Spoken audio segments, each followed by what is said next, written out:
Okay, Dr. Buford here. We're starting this video a little bit differently in that we've already got our camera in the front of the shoulder, so that blue cannula you see is coming in the back. And we're doing that because your shoulder was very unstable under anesthesia, and we wanted to get right to it. So now what we're going to show you here first, this is that injury to the humeral head. This is what we call that hill-sachs lesion, and it's going to be important for us to do something to that. It's called a remplissage procedure, so that doesn't leave you with any instability. As we look down the front of the shoulder, let me get that black handled rasp. We can see the bankart injury here. You can see that this anterior glenoid has been damaged from the dislocation. And so now I've got this instrument coming in, and so this edge of the bone is where it's not normal. That shouldn't be like that. Our body's trying to heal it, but it's never quite the same, especially if you've lost a little bit of bone. And so we can use this instrument. We're going to do a lot more of this a little bit later because we're going to start with the back of the shoulder with the remplissage. But I just wanted to show you, this is the hill-sachs lesion. We always have a look first before we commit you to anything, but we had a really good idea that this is what we were going to see based on your MRI scan and your history and your physical exam. So you can see that's how we're going to free that up, and then we're going to reattach that, okay? But for now, we're going to get to work in the back. And that means we're going to reach in here with our shaver. We're going to, with our rasp first. And we're going to just make sure that we have a good edge and a good base to put down some suture anchors. We can see the edge is right here. That's the edge of the articular surface. Below this is articular cartilage. Above it is this hill-sachs lesion. So we'll show you some more in a little bit. Okay, for this outside-in technique, we're just checking our positioning with a spinal needle, and it looks like that's going to be a good place to place our first suture. So that will dictate where we make our little portals on the outside on your shoulder. Okay, so we've placed our first suture anchor. We were able to place this anchor right through the posterior cannula by design. This anchor is triple loaded. I don't think we'll need all three sutures from this anchor. We try and get two anchors all the time. We may not have space for two here. Just trying to measure the distance here. Yeah, it'll be a little tight. We'll see what we have to do with that. No problem. Now we're going to go ahead and get to work here. We'll show you some more in a minute. Here you can see the spinal needle coming in, and we have a black wire called a super shuttle. And we're just going to grab it so we can get ready to pass it. Okay, there you can see there. And now we're going to pass that. We've already passed one of the sutures out the front. Now we can reach in and get this relay wire. Got it.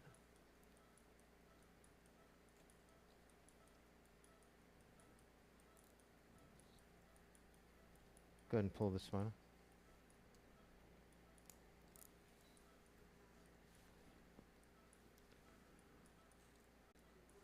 Okay, so here as we pull back, you can see how that suture is going to go through right there. We're going to do a mattress stitch, so we're going to pass another blue and white suture, but that looks good so far.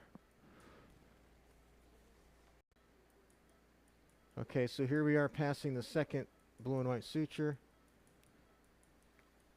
Again, the camera's in the front. We have another cannula in the front. I don't know if I can show you, but it's right there. And then we have one in the back. And so now we're going to use our spinal needle to pass another suture right back here. Okay, so there's our first mattress stitch. I'm trying to get you a good view of it. There you go there, okay. And now we're going to take a second suture from that first anchor. I think the black and white one is next up, and we're going to do a kind of an overlapping mattress stitch there. This one. Okay, here we are so far with 2 mattress sutures passed. That's going to hold down that. I'm going to place another anchor here because I just really believe having 2 anchors and 2 points of fixation in the bone is important. We don't need to use all 3 sutures, but I do want to have another point of fixation here. I've just had the most success doing that. And so to plan on that, we're going to use this guide, and then we'll show you some more in just a minute. Here's the second anchor, and it's very strong. You can see when we tie these what it's going to do here. See how the ball moves back? Right now the ball is kind of anterior, almost out of the joint. And as we pull back, it's going to center that ball over the humeral head. And so that's what we're looking for here. Recording. Okay, so we've got another suture pass. So now we have 3 solid mattress sutures in the back. You can see them here. 2 anchors. And when we tug on those, that's really going to do a nice job of reducing the humeral head. And so now we're going to get to work here. You can see how we're going to bring the head back, and then that'll allow us to work on this anterior bankart lesion. We're going to place some anchors along that edge next. Pause. Yeah. Okay, so we've passed and tied 1 suture. Just wanted to show you that. We've got the second ready to go, but before we do that, we've passed the first most inferior suture. We've got the second anchor put right on the edge of the articular margin there, articular cartilage. And now we're going to do another stitch. We use a system called the Spectrum. This is actually the Spectrum 2. There used to be a Spectrum 1. And we like this one too.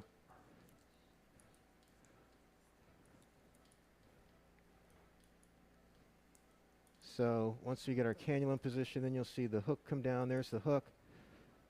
And the way that we do this, we put the hook right where we'd like it to finish up. Pull tight on the suture coming out anterior. Just tight.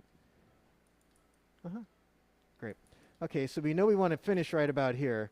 And so now, with this 45-degree angle, we can just go back into the capsule first.